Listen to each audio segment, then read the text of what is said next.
अस्सलाम वालेकुम दोस्तों, मैं हूं आपका एडवाइज़र आफ्ताब शकील। आज की वीडियो में मैं आपको बताऊंगा कि फ़र्द बराए ट्रस्ट क्या होती है, इसके क्या हकूक़ होते हैं और इस फ़र्द को किन मकासद के लिए इस्तेमाल किया जा सकता है। अगर कोई बंदा अपना रकबा जो है वो किसी भी अदारे को, किसी खैराती इदारे को, किसी ट्रस्ट के इदारे को, किसी वेलफेयर सोसाइटी को, किसी वेलफेयर हॉस्पिटल को या किसी NGO को या जो है वो खैरात करना चाहता है या उस रकबे पर जो है वो कोई ट्रस्ट हॉस्पिटल बनाना चाहता है, तो उसके लिए वो क्या करेगा कि सबसे पहले वो महकमा माल के पास जाकर फ़र्द बराए ट्रस्ट निकलवाएगा। तो फ़र्द बराए ट्रस्ट निकलवाने के बाद उसको क्या करना होगा कि वो एक बयान हल्फी यानी स्टाम्प फरोश वसीका नवीस के पास जाएगा, एक बयान हल्फी लिखवाएगा। वहाँ से बयान हल्फी पर क्या लिखवाएगा कि ये मेरा रकबा है, इस रकबे को मैं ये फ़लाँ NGO, फ़लाँ वेलफेयर हॉस्पिटल या फ़लाँ खैराती इदारे को देना चाहता हूँ, या इस रकबे पर मैं जो है वो ट्रस्ट हॉस्पिटल या कोई खैराती इदारा बनाना चाहता हूँ। तो वो बयान हल्फी लेकर मुतलका ADC यानी एडिशनल डिप्टी कमिश्नर के पास जाएगा, वहाँ पे जाकर एक एप्लीकेशन देगा और साथ में वो बयान हल्फी अटैच करेगा कि ये जो मेरा रकबा है ये रकबा मुतनाज़ा नहीं है, इस पर कोई केस नहीं है और इस रकबे पर जो है वो मैं ट्रस्ट बनाना चाहता हूँ, कोई खैराती इदारा बनाना चाहता हूँ या किसी NGO को मैं NGO का क़याम करना चाहता हूँ।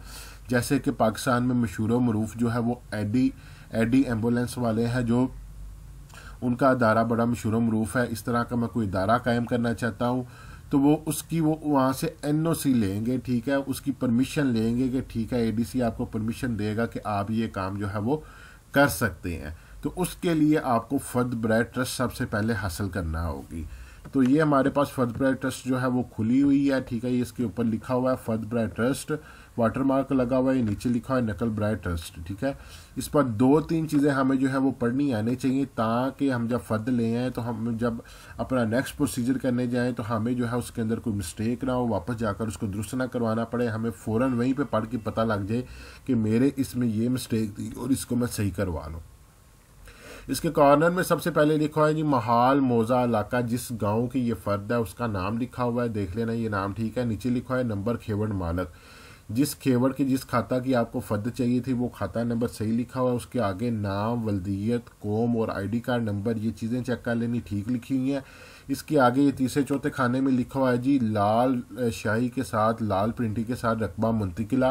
रकबा मुंतकिला का मतलब होता है कि जितने रकबे की आप फ़र्द ले रहे हैं वो रकबा आपका सही लिखा हुआ है। उसके आगे आ जाते हैं अगले पेज पे, ये नीचे जो है रेड कलर की इंक में लिखा हुआ है मज़ान कुल हिस्सा मुंतकिला, ये उर्दू में भी 44 कनाल लिखा हुआ है, नुमेरिक में भी। महकमा माल में सबसे पहले जो है वो कनाल पढ़ा जाता है, उसके बाद मरला, उसके बाद फिट पढ़ा जाता है और यहाँ पे जितने भी खातों की आपने फ़र्द ली है, जितना भी कुल रकबा उसकी मीज़ान आ जाएगी। अगर आपको ज़मीनी मामलात में कोई भी मसला है तो आप नीचे कमेंट्स करें, हम इंशाल्लाह एक पूरी वीडियो बनाकर आपकी रहनुमाई करेंगे। मेरे चैनल को सब्सक्राइब करें, वीडियो लाइक करें, कमेंट करें, ताकि मुझे अप्रिसिएशन मिले कि आप लोग मेरी वीडियो को पसंद करते हैं, चैनल को पसंद करते हैं। मैं नेक्स्ट और अच्छी वीडियो आप लोगों के लिए पेश करूँ। मिलते हैं अगली वीडियो में, अपना ख्याल रखिएगा। फ़ी अमान अल्लाह।